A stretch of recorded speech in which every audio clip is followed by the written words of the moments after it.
Hi అండి. అందరికీ నమస్కారం. Welcome to my channel. ఈ వీడియోలో ప్రభుత్వ ఉద్యోగులకు 30% మధ్యంతర భృతికి మొత్తం రంగం సిద్ధమండి.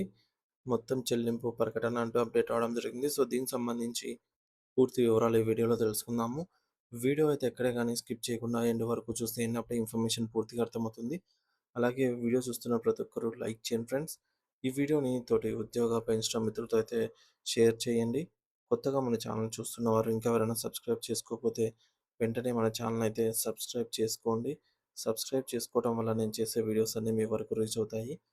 సో ఫ్రెండ్స్, ఇక విషయానికి వచ్చినట్లయితే ఆంధ్రప్రదేశ్ రాష్ట్ర ప్రభుత్వ ఉద్యోగులు, ఉపాధ్యాయులు మరియు పెన్షనర్ల సమస్యలు, వారి ప్రధాన డిమాండ్లకు సంబంధించి ముఖ్య అంశాలు ఇప్పుడు తెలుసుకుందాము. మొదటిది 30% మధ్యంతర భృతి ఐఆర్‌కు డిమాండ్. సో, పెరిగిన ధరలకు అనుగుణంగా ఉద్యోగులకు తక్షణ ఉపశమనం కలిగించడానికి 30% మేర మధ్యంతర భృతి ప్రకటించాలని ఉద్యోగ సంఘాలు డిమాండ్ చేస్తున్నాయి. ఎన్నికల మేనిఫెస్టోలో ఇచ్చిన హామీ ప్రకారంగా అధికారంలోకి రాగానే ఐఆర్ ఇస్తామన్న మాటను ప్రభుత్వం నిలబెట్టుకోవాలని అయితే ఏపీటీఎఫ్ వంటి సంఘాలు కోరుతున్నాయి. రెండవది 12వ పీఆర్సీ ఏర్పాటులో జాప్యం. నిబంధనల ప్రకారంగా ప్రతి 5 ఏళ్లకు ఒకసారి పీఆర్సీ వేయాలి. 12వ పీఆర్సీ జూలై 1, 2023 నుంచి అమల్లోకి రావాల్సి ఉంది.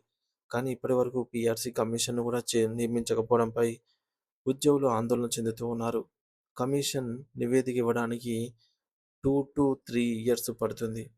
కాబట్టి ఆలోపు జరిగే ఆర్థిక నష్టాన్ని భర్తీ చేయడానికి ఐఆర్ అత్యవసరమని వారు భావిస్తూ ఉన్నారు.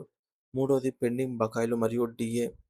11 పీఆర్సీ బకాయిల విషయానికొస్తే గత పీఆర్సీకి సంబంధించి బకాయిలు ఇంకా చెల్లించాల్సి ఉంది. కరువు భత్యం డీఏ. ప్రస్తుతం పెండింగ్‌లో ఉన్నటువంటి 4 డీఏలను తక్షణమే విడుదల చేయాలి. నాలుగోది మున్సిపల్ మరియు ఎయిడెడ్ ఉపాధ్యాయుల సమస్యలు. మున్సిపల్ ఉపాధ్యాయులు వీరికి ప్రావిడెంట్ ఫండ్ పీఎఫ్ ఖాతాల నిర్వహణ నిలిచిపోవడం వల్ల రిటైర్మెంట్ సమయంలో ఇబ్బందులు ఎదురవుతూ ఉన్నాయి. వీటిని వెంటనే పునరుద్ధరించాలి. ఎయిడెడ్ ఉపాధ్యాయులు వీరికి ఇప్పటివరకు పీఎఫ్ ఖాతాలు కేటాయించలేదు. సో, ఈ ప్రక్రియను త్వరగా పూర్తి చేయాలని ఎస్టీయూ నాయకులు డిమాండ్ చేస్తూ ఉన్నారు. ఐదోది ఇన్ సర్వీస్ ఉపాధ్యాయులకు టెట్ మినహాయింపు. ఏళ్ల తరబడి సర్వీస్‌లో ఉండి పాఠాలు బోధిస్తున్న ఉపాధ్యాయులకు టీచర్ ఎలిజిబిలిటీ టెస్ట్ టీఈటీ నుండి శాశ్వత మినహాయింపు ఇవ్వాలి.